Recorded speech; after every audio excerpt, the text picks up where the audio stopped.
Pulso económico que, como es tradicional, vamos a comenzar echando la vista atrás a ver qué tal le ha ido la sesión al IBEX 35. Caídas 1,50% abajo, el índice general se queda en 10.526,9.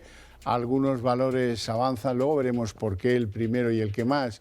Naturgy 3,36 arriba, Solaria 2,79 arriba y Acciona Energía hoy mejora 1,99.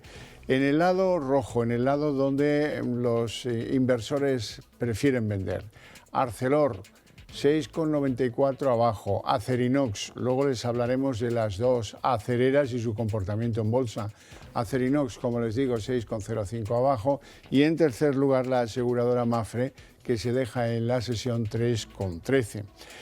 Y a continuación les adelantaré algunos de los titulares que seguro más les van a llamar la atención de la tertulia de análisis económico que mantenemos cada tarde aquí con los mejores expertos para que ustedes no se pierdan detalle. Bueno, y en nuestra tertulia, claro, tenemos que hablar en primer lugar de la SEPI. La SEPI está en pleno acelerón de la compra de títulos, supera ya el 5% de Telefónica, es el primer accionista y, bueno, muchos se preguntan de dónde sacan el dinero, porque no hay presupuesto, porque hay fondos que tenían que ir a las comunidades autónomas, pero se han aplicado a aumentar ese porcentaje público en Telefónica y la cuestión es si esto forma parte o no, es una versión del intervencionismo según Sánchez. Y además de eso hablaremos de un segundo caso y es el caso de Naturgy. Podríamos hablar de este y del de Talgo también, pero hoy Naturgy se ha disparado, ha llegado a subir un 6%, luego se ha quedado en un 3,36 y esto tiene que ver con que parece que el gobierno le ha dado carta blanca a Criteria para que busque accionistas de sustitución de los grandes fondos. Están hablando con dos fondos emiratíes, uno se llama TACA y el otro Masdes. Bueno, ya veremos si es con estos o es con otros, pero hay decisiones tomadas y no precisamente conocidas por el mercado. Les presento ya a nuestros invitados hoy. Don Kevin Ko es director de inversiones de Finicens. Muy buenas tardes, bienvenido. Hola, ¿qué tal? Buenas tardes. Hace tiempo que no le veía aquí en el... Sí, hace tiempo, pero ya tenía ganas de estar aquí con vosotros. Don José Luis Fernández Santillana, jefe de análisis y estudios del sindicato Uso. Buenas tardes y bienvenido. Hola, buenas también. tardes. Encantado de estar aquí. Y a Upal de ti. Hombre, que no falte. Vamos con la sesión. Parece que el IBEX al final ha pinchado, los intereses de la deuda están en máximos, luego veremos la española y la de fuera también. Hay preguntas en el aire, ¿dónde están los soportes del IBEX 35? Y parece que este fenómeno de que las ventas se generalicen ha tenido lugar en toda Europa y es como la digestión de que el problema que tenemos entre Irán e Israel pues no está del todo disuelta. Sí, momentos como vivimos actualmente donde hay riesgos geopolíticos y específicamente concentrados en lo que es un conflicto bélico y posibles, diría, impacto en términos energéticos, pues no es bueno para nada. Si ya teníamos el problema de la inflación, que aún no lo hemos completamente superado, de ahí que los bancos centrales aún no hayan bajado los tipos de interés, pues desde luego un conflicto bélico en una parte, en una región donde hay petróleo, y aunque no venga directamente el petróleo por cerca, ahí sí que hay un abastecimiento y una serie de buques que pasan por ahí, y puede llegar a tener un impacto claro en lo que es en los costos energéticos, ¿no? Y eso no es positivo. A la bolsa no le gusta la incertidumbre, eso es algo negativo. Y además, como también habíamos tenido un buen año, un buen 2023, sobre todo los últimos 2 meses del año, y los 3 primeros meses del año también han sido muy positivos, yo creo que es un momento para tomar un poco de aliento y ver qué pasa, ¿no?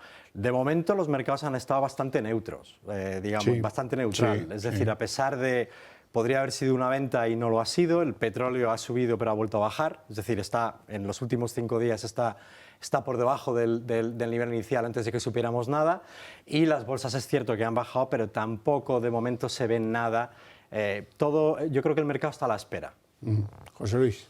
Sí, la verdad es que venimos de una situación, como estaba comentando, ¿no?, de beneficios récord, ¿no? Es decir, todo el año lo que fue 2023 y el primer trimestre de este año la cosa iba muy bien, lo cual es lógico que alguna gente lo que plantee sea deshacer posiciones y recoger beneficios, sobre todo en este momento donde está claro ya más o menos que hasta después de junio, por tanto nos vamos ya al tercer trimestre, la famosa anuncio de la bajada de tipos y en qué momento se va a producir, y luego tiene que ver también con Hombre, la situación del conflicto, de la guerra entre Israel y Palestina en el tema de Gaza, pero sobre todo con la intervención de Irán, que no es un tema menor, es decir, la andanada de cohetes que lanzó el otro día sobre el territorio israelí, la posible respuesta que todo el mundo espera de Israel.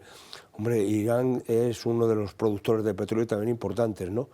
Y a partir de ahí se puede empezar a jugar con la subida o no del precio del crudo, ¿no? Subió, bajó, vamos a ver qué pasa, ¿no? Y yo creo que también hay una situación clave, que es que las economías chinas y la India no están especialmente bollantes, ¿no? Con lo cual es un cóctel donde dice, bueno, virgencita, como dice el refrán, que me quede como estaba. Me quede como estoy.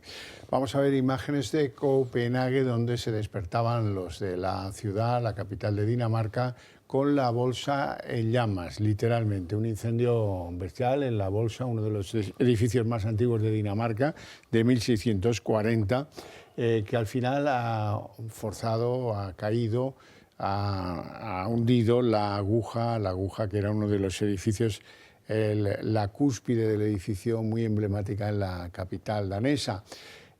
Todo esto hace a muchos recordar, porque también se cayó la aguja, lo que pasó en Notre Dame, en París. Se cumplen ayer 5 años del incendio, pavoroso incendio también de la catedral parisina, con la caída, el desplome de su aguja.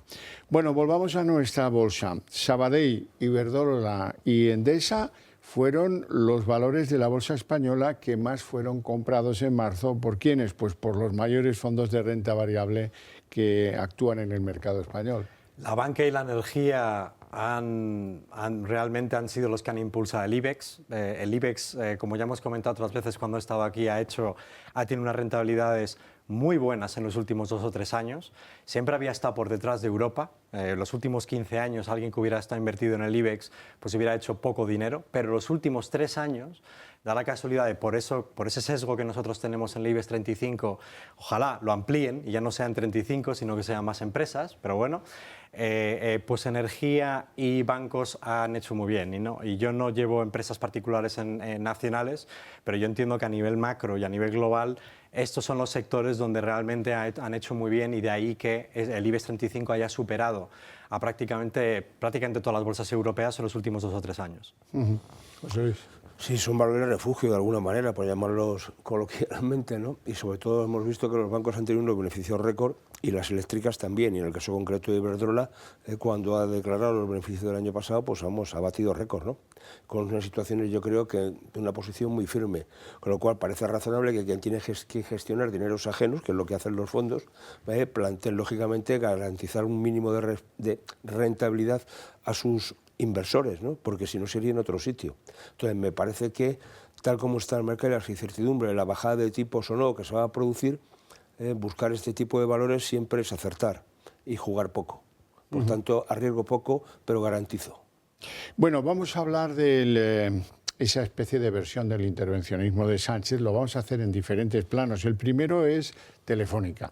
En Telefónica ya se barajan nombres de quiénes van a ser los consejeros, y la SEPI ha superado ya el 5% de Telefónica. Lo hace con fondos, pues bueno, no te fijes demasiado en de dónde salen los fondos, las comunidades autónomas, cosas que se tenían por ahí más o menos presupuestadas, pero ya tienen el 5%, y eso nos lleva a hablar del papel gregario de algunos respecto a los intereses que manifiesta el Gobierno, por ejemplo, de Criteria, el brazo inversor de CaixaBank. José Luis, vamos con Telefónica. Bueno, pero esto no es nuevo. Primero, nunca nos han explicado de dónde sale el dinero, es decir, se hablaba de 2.000 millones para completar ese 10%, o ese 9,9% o ese 10%, si se ha ido ya al 5%, estamos hablando entonces en torno a los 1.000 millones, bueno, ¿de dónde han salido y qué partidas presupuestarias, no? ¿O es que hemos emitido más deuda precisamente para esto? ¿O se ha endeudado Indra? Porque recordar que todos los activos de Indra estaban valorados en ese entorno de los 2.000 millones, ¿no? Con lo cual estamos descapitalizando para capitalizar. No lo sé, es decir, aquí creo que falta bastante información y transparencia. Y luego que ese 5%, lo que ya le lleva al Gobierno a través de la SEPI, es a pedir el sillón. Y yo creo que aquí el tema es sillón y vamos a por el 10, ¿no? Bueno, vamos a ver, ¿no? Es decir, es que yo creo que el Gobierno, a través de las empresas, vamos a llamar amigas, pues ya controla más del 5, puede estar en torno a un 7 o un 8, ¿no? Ahora mismo, ¿no? Bueno, a través de Criteria, precisamente, como está hablando, no olvidemos que el Gobierno es accionista mayoritario de CaixaBank. Sí, sí. Y ya es el accionista, el primer accionista en Telefónica, directamente. ¿Quién? Yo creo que es un retroceso absoluto. Yo creo que el gobierno, a través de regulación, y no olvidemos que tenemos regulación muy estricta en el lado europeo, es decir, que España poco puede hacer ahí, pues tiene que regular y velar que las empresas estén haciendo lo correcto, ¿no? De ahí a que los gobiernos tengan que estar dentro de las empresas gestionándolo, pues no es, yo creo que es un claro retroceso y que no tiene principio fundamentado ni lógica. Otra cosa es que dijeran que hay un plan o que nos hubieran explicado a la ciudadanía qué es lo que pretenden, qué es lo que falta en Telefónica que pueden aportar ellos, si es que pueden aportar algo, pero a mí esto suena a intervencionismo puro y duro, porque no eres capaz, ¿qué haces ahí? Y lo único que quieres es entrometerte, tener un par de sillones en lo que es una empresa privada, que fue pública y ahora pasó a ser privada, y hay una razón de ser, y es que las empresas a nivel privado pues prosperan, tienen unos objetivos claros que están fuera, más allá de lo que es el aspecto político, de si gano votos o no, y las empresas grandes están precisamente pues para dar un mejor servicio, y si por ese mejor servicio pues nosotros destinamos más dinero a ese servicio, pues será nuestra opción o no para hacerlo, ¿no? Y yo creo que la intromisión por parte del gobierno pues añade un elemento que no creo que deba estar presente en lo que son las empresas privadas. Pero un segundito, a mí me parece que hay que tener en cuenta cómo se está vendiendo la moto, lo digo en el sentido más coloquial, es decir, primero es la llegada prácticamente sin avisar de los árabes, de los saudíes Telecom, allí, dice, bueno, de esto de repente ¿qué pasa? Y sale, yo voy el salvapatrias, ¿no? Y por tanto, yo voy a mantener la titularidad y el mayor accionariado que quede en España y que esto no se vaya afuera. Y luego nos van a poner el ejemplo de que algunas grandes compañías estratégicas en Europa también están de alguna manera en los gobiernos de turno en ellas, ¿no? Hablemos de Italia, el caso de Enel que nos compró aquí a nuestra energética, ¿no? Es decir, bueno, y algunas más. Es decir, que yo creo que nos van a vender este tema y hay que dejar claro, no es necesario seguramente hacer esto, porque hoy cuando se saca a pasear tanto a Franco en este tipo de situaciones, yo que era pequeñito entonces, y mi padre trabajaba en una empresa del Instituto Nacional de Industria, que es el que agrupaba a las grandes industrias y empresas del sector industrial. ¿Qué quiere usted? ¿Reproducir eso que tan denostado entonces, con un intervencionismo brutal del gobierno de turno?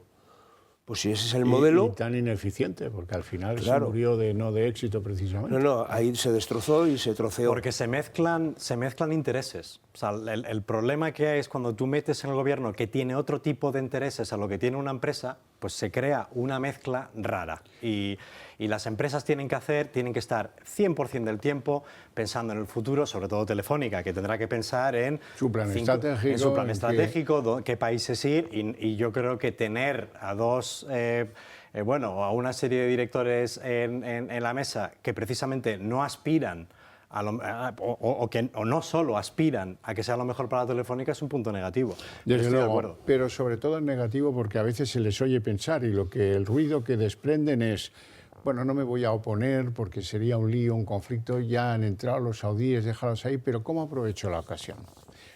Y me froto las manos. ¿Cómo aprovecho la ocasión? Clac, clac. Y cuelo a Miguel Sebastián o a Elena Salgado o no sé quién. Y a lo mejor, quién sabe, hasta puedo aspirar a tener un presidente de Telefónica que sea de los míos.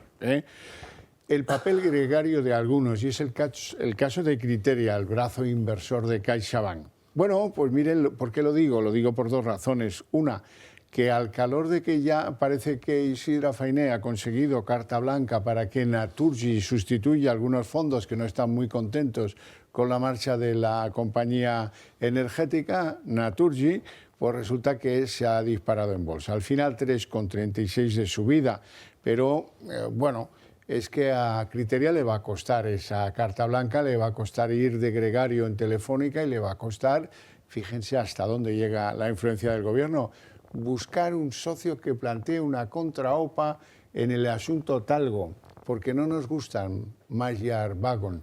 Bueno, pues si no os gustan, no les dejéis entrar. Pero son europeos, claro. Pues entonces, chico, si no han tenido posibilidades de mejorar esa OPA los mercados, ¿por qué tienes que incidir en que te busque criteria alguien que disipe la oportunidad de la OPA legítima, y parece que bastante interesante, porque los accionistas de Talgo bien que les parece, pero bueno, no, se trata de meter la mano y manchársela bien. Otro caso de intervencionismo. Las reglas son claras. Si está permitido, pues a priori no podrían decir que no. Y si no, haz un lobby en Europa para cambiar las reglas, pero parece que es más fácil pues buscar a una empresa afín que el permitir que alguien, independientemente de lo que pensemos acerca de esa empresa, ¿no? Pero vivimos en un mercado global, internacional, que hay una serie de reglas. Otra cosa es que uno pueda justificar que eso no es lo mejor y habrá que hacer algo mejor, ¿no? Pero yo creo que lo que está claro es que es otro ejemplo de intervencionismo, y todos los ejemplos de los que estamos hablando hasta ahora no auguran nada positivo, porque yo creo que si fuéramos empresas internacionales, o no lo sé, incluso nosotros vendiéndonos hacia afuera, todas estas cosas que están vendiendo, todos estos mensajes no son positivos. Parecen mensajes de hace años. O sea, la realidad es que parecen más mensajes de los 70, de los 80 que del 2020, ¿no? José Luis. Pues mire, o sea, aquí me parece que al final esto es dame para que tú me des y mantener una especie de situación, dice, bueno, de juego de intereses, ¿no? Es decir, yo no voy a hablar de los Juegos de Tronos y todo este tipo de historias, pero en el fondo estamos asistiendo a eso, ¿no? El gobierno tiene una parte que no tiene por qué, yo creo que ya no tendría que tenerla, en CaixaBank. CaixaBank es parte fundamental del criterio, y a partir de ahí se empieza a negociar, y se empieza a negociar con Naturgy, que comentábamos antes, y si vamos a dirigir una serie de inversiones o no, o si te voy a permitir que troces la empresa, que Naturgy de vez en cuando hay una situación de esta, de una separación de capitales. Oiga, ¿de qué estamos hablando, no? Sí, porque es que en el fondo la oferta o la OPA que plantea la empresa húngara es una empresa europea. ¿Pero qué pasa? ¿Que los aves que tenemos aquí funcionando son de matriz española? ¿Quién fabrica los trenes? ¿Quién fabrica las locomotoras? Siemens o Alstom. Pues por tanto, decir, oiga, ¿qué me cuenta usted películas? Por cierto, que Talgo ya está en un 40 y tantos % en manos de fondos extranjeros. Claro, o sea, que al final... Yo creo que es el aspecto húngaro, de todas maneras. Pues entonces, que sean claros si lo que digan. un finlandés... Pero que digan claro entonces que tiene que ver con Putin, que al final Putin va a ser el que tiene la panacea de todo. Es decir, y aún peor, ayer a mí no me importa, quiero decir que sea, pero díganse claros. El ministro de Transportes dijo que era un asunto militar, porque claro, Talgo tiene tecnología para que los trenes corran por los anchos de vía, los que sean. Claro, ¿y qué pasa? ¿Que te imaginas a los tanques de Putin recorriendo Europa con en los talgos? Pero, hombre, cuando estamos hablando de la libertad de movimientos, cuando hablamos del aislamiento de la península, precisamente porque teníamos distintos anchos de vía, yo recuerdo haber llegado a la frontera con Francia y parar los trenes y hacer el cambio, ¿no? Y claro, y había que cambiar los anchos por el ancho de vía distinto. ¿Nos aislamos de esta manera? Hombre, un poquito más de... O sea, no nos cuenten películas, es que hay un tema político, hay un tema que se quiere presionar respecto al tema de Putin o no, pero al final, ¿por qué le compramos más gas a Rusia que antes?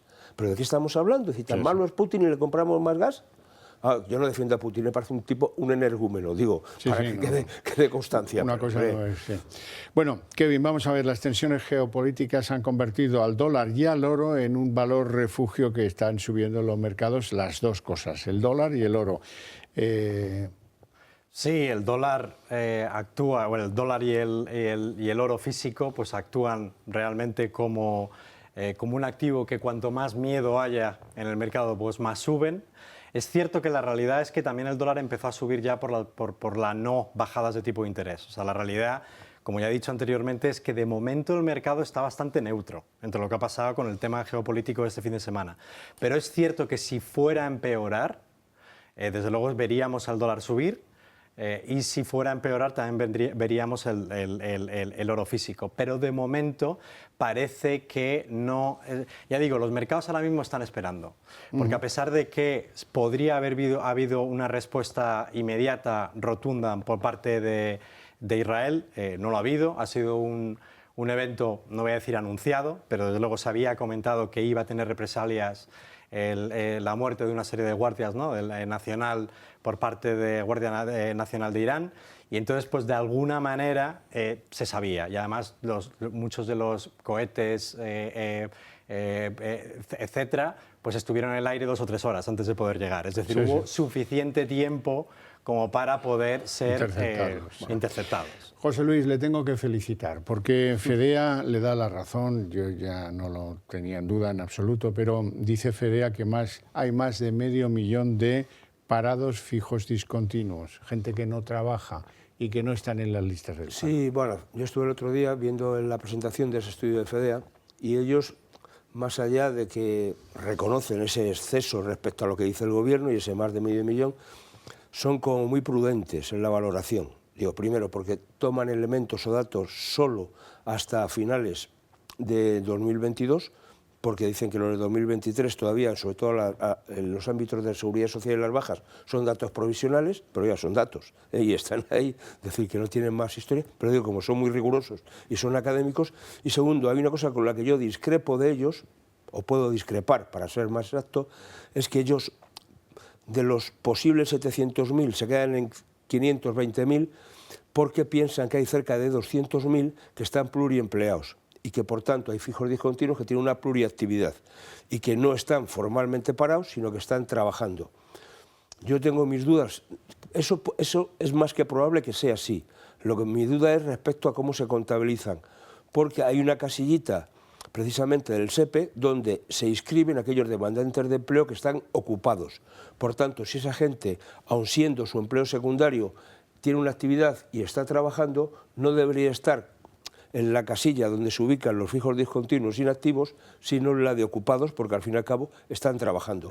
Esa es la diferencia o el matiz, de alguna manera, de discrepancia, bueno, pero es un estudio muy serio, en la medida que reconoce que el dato de la ministra en ningún caso es posible, que la EPA no es un referente válido para hacer un estudio riguroso de la situación de los fijos discontinuos, especialmente los inactivos, y que a partir de los datos, tanto de las bases de datos de la Seguridad Social, y ellos utilizan mucho la vida continua de vidas laborales, ¿no? Que por tanto también de alguna manera el 2023 no, pero ver una proyección de lo que es la vida laboral y la cotización de los trabajadores, es el que les da un cierto rigor en ese sentido, ¿no? Pero mire, don José Luis, la Seguridad Social nos da cada mes el número de cotizantes que hay, sí, y las altas. ¿Por qué no nos da las bajas? Bueno, también te da las bajas. Sí, pero no todas. Bueno, te da las que quiere darte, digo, porque siempre con este tema, ¿no? Y siempre con algún retraso.